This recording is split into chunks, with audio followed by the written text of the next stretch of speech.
नमस्कार साथियों, पुनः आपका हार्दिक अभिनंदन एवं स्वागत हमारे YouTube channel knowledge bank by Matpal museum Bhimtal में। आज हम पुनः आपके बीच में हैं एक नए व महत्वपूर्ण विषय सहिष्णुता को लेकर। हमारे समाज में असहिष्णुता बढ़ती जा रही है।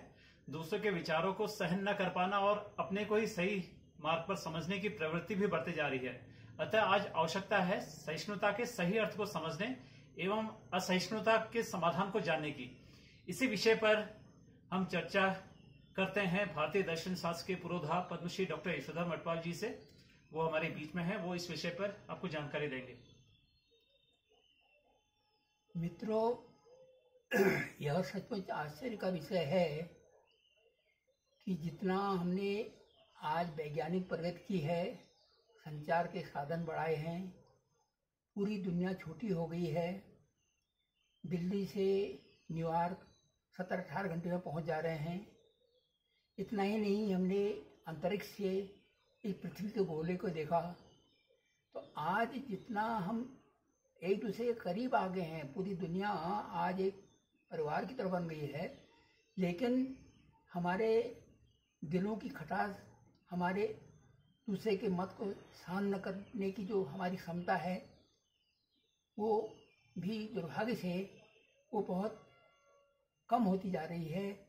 हम दूसरे के विचारों को सुनना नहीं चाहते, दूसरे को हम गलत समझते हैं और इसीलिए सारी समस्या होती है कि हम जब केवल एक पक्षी हो जाते हैं। आज हमारे हाथ तो छोटे हो रहे हैं, लेकिन जीव बढ़ती जा रही है और ये सारा जो झंझट है वो एक जीव के बढ़ने के कारण है। क्योंकि वाद विवाद से किसी समस्या का समाधान तो नहीं होता, लेकिन कटुता वैसी बढ़ जाती है। एक समय था जब हमारे पास इतने संचार के साधन नहीं थे, पूरी ग्रामीण संस्कृति थी, जंगलों में भी लोग रहते थे। आरण्यक संस्कृति, भारतीय संस्कृति, जिसमें वेदों की रचना हुई और जो हमारा वेदों के बाद उपनिषद काल आया, उसके बाद फिर हमारा महाकाव्यों का काल आया।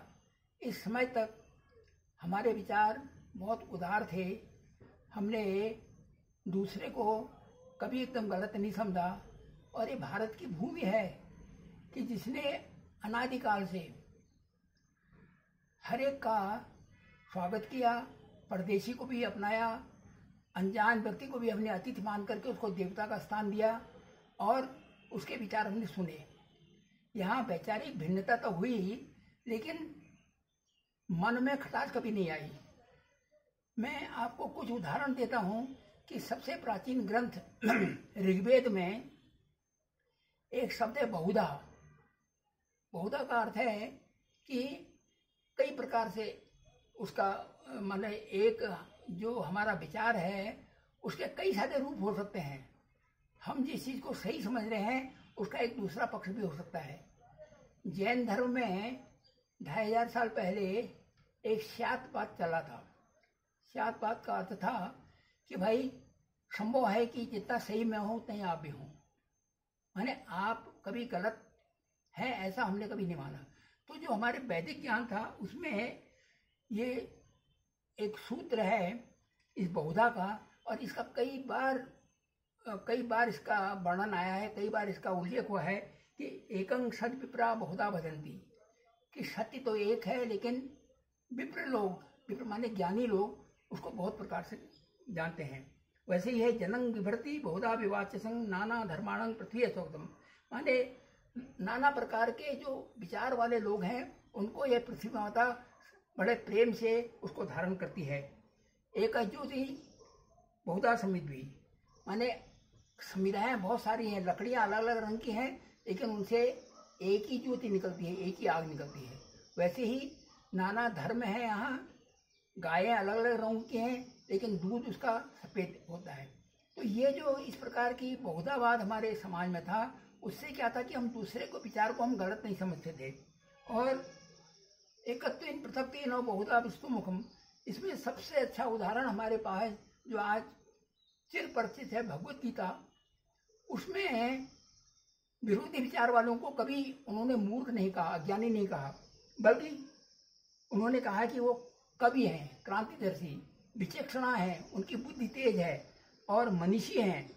तो कहीं उन्होंने ये नहीं कहा कि जो मेरे मत से भिन्न है वो उसकी समझ कम है। और कई जगह ध्यानेनात्मन पश्यन्ति केचित् आत्मना अन्ये सांख्येन योगेन कर्मयोगेन च अपरे, कि उसी ईश्वर को कोई ध्यान के द्वारा, कोई कर्मयोग के द्वारा, कोई भक्ति के द्वारा, नाना प्रकार से उसको यज्ञों के द्वारा उसकी पूजा करते हैं। तो हम लोगों ने प्राचीन समय से लेकर के इस पूरी पृथ्वी को, जब हम अंतरिक्ष में जाने के योग्य नहीं थे, उसमें भी हमने इस पृथ्वी को माना कि जगत भौतिक नियम कि सारा संसार जो है घोंसले के समान है। अभी कितनी सुंदर परिकल्पना है, घोंसले में जो चिड़िया रहते हैं वो एक दूसरे से बिल्कुल जैसे एक ही परिवार के सदस्य हैं। वैसे ही हमने हमेशा ही वसुधैव कुटुंबकम को माना कि पूरा संसार जो है वो हमारा एक कुटुंब है। यहाँ का जो सबसे प्राचीन जो नाम है पूरे मानव जात के लिए वो है अमृतस्य पुत्रा, कि सारे लोग अमृत के पुत्र हैं। यहाँ तक कि विष्णु पुराण में इस भारत भूमि का जो वर्णन किया गया है बहुत ही सुंदर वर्णन किया गया है। कहें कि ये भारत भूमि जो हम सबको धारण करती है, जिसमें कि यहाँ नाना धर्मों के लोग रहते हैं, विभिन्न मतों को मानने वाले लोग रहते हैं, लेकिन वो एक ही नदियों का पानी पीते हैं, एक ही हवा में जीते हैं और आपस में प्रेम से रहते हैं। ये बड़ा आश्चर्य का विषय है। आज हमारे यहाँ जो वामपंथी इतिहासकारों ने प्राचीन भारत की बड़ी गलत तस्वीर रखी और वो कहते साहब हिंदू ने भी यहाँ दूसरे धर्मों पर अत्याचार किया। ऐसा कहीं नहीं हुआ। अगर ये होता तो एलोरा में एक ही परिसर में इतने सारे बौद्ध, जैन और हिंदू मंदिर नहीं होते।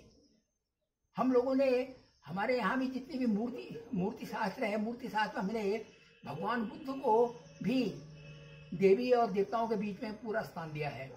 हम नित्य का जो संकल्प करते हैं, स्नान का या शुभ काम का संकल्प करते हैं, उसमें भी हम कहते हैं बौद्धावतारे।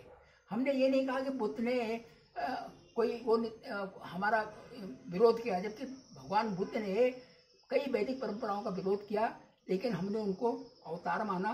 कहीं हमने ऐसा नहीं कि किसी भगवान बुद्ध की कोई मूर्ति हमने खंडित की हो या कोई उनका मठ या उनके जो वो हैं उनको हमने क्षति पहुंचाई हो। तो ये प्राचीन काल से हमारे यहाँ सर्वधर्म समन्वय की भावना आई और इसी प्राचीन विचार को आज का जो वैज्ञानिक युग है उसमें भी हम देख सकते हैं। मैं आपको पुरातत्व की दृष्टि से मैं आपसे कुछ बात कहना चाहता हूँ। उसमें हम अगर जब से पृथ्वी में जीव आया है, जब से पृथ्वी बनी है, लगभग 4.5 अरब वर्ष से लेके आज तक के अगर सारे समय को अगर हम एक 24 घंटे का नाटक मान लें तो मनुष्य इसमें 23.5 घंटा बीतने के बाद आया। इसका अर्थ हुआ कि हम इस पृथ्वी में अन्य जीवों के मुकाबले में हम बहुत ही बाद में आए हैं और हमारा जो है पूरी पृथ्वी पर हक नहीं हो सकता। हम तो लेट कमर हैं, हम तो बहुत बाद में आए हैं। और जितना भी पूरे मनुष्य की जितनी पूरी आज तक का काल है लगभग 40 लाख साल का, अगर उसको हम 1 घंटे में सीमित कर दें तो हमारी जो तथाकथित सभ्यता है उसका समय अंतिम आधा मिनट का आता है।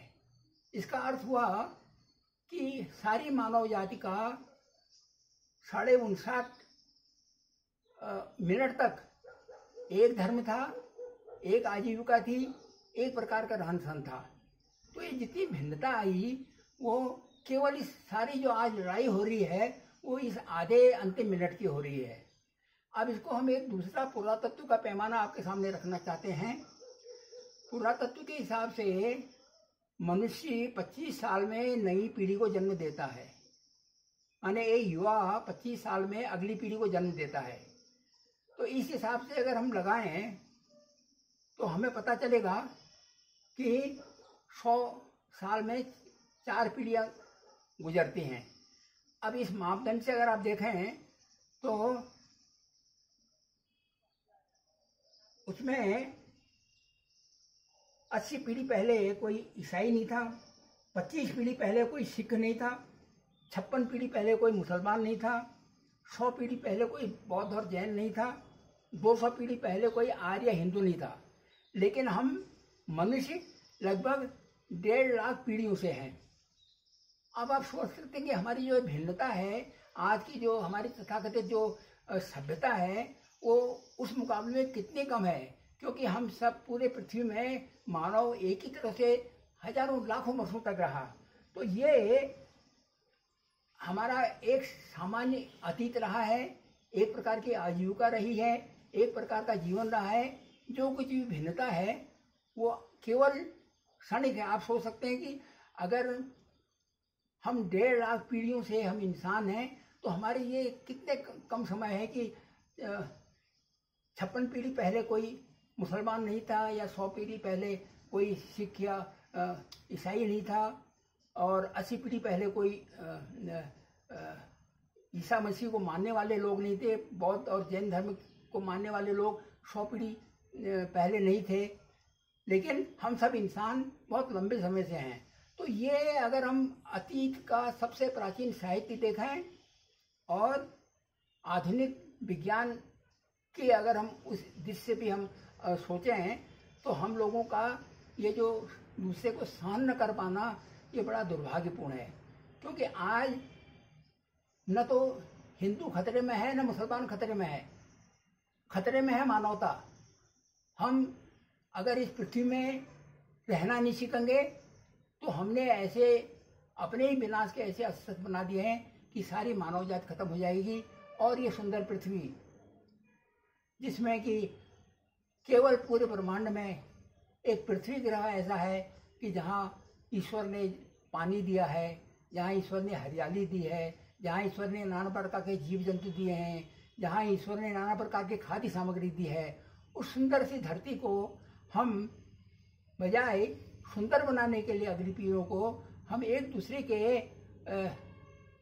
को सहन न करने वाली प्रवृत्ति में आ रहे हैं। और ये बहुत दुर्भाग्य है कि हमारे विज्ञान ने अपने ही नाश के लिए बहुत सारी चीज़ें बना ली हैं, और हम देख रहे हैं कि आज कितनी आसानी से हम हत्या कर सकते हैं, कितनी आसानी से दूसरे को उजाड़ सकते हैं, और कितनी आसानी से हम दूसरे के बारे में या दूसरे पूरे समाज के बारे में हम उसको चाहे तो नष्ट कर सकते हैं। ये बड़ा आश्चर्य का विषय है कि 2 विश्व युद्ध हो चुके हैं, सन 1914 से 19 तक, और आपकी सन 39 से 45 तक। लेकिन आपको आश्चर्य होगा कि 1945 के बाद से यद्यपि युद्ध तो महायुद्ध टल गए हैं, लेकिन एक दिन ऐसा नहीं रहा है कि पृथ्वी पे किसी न किसी कोने में लड़ाई होती हो। आज भी आप देख रहे हैं कि कितना भारी विनाश हो रहा है रूस और यूक्रेन के युद्ध में। ऐसे ही दुनिया के किसी न किसी कोने में आज युद्ध चल रहा है। मनुष्य ने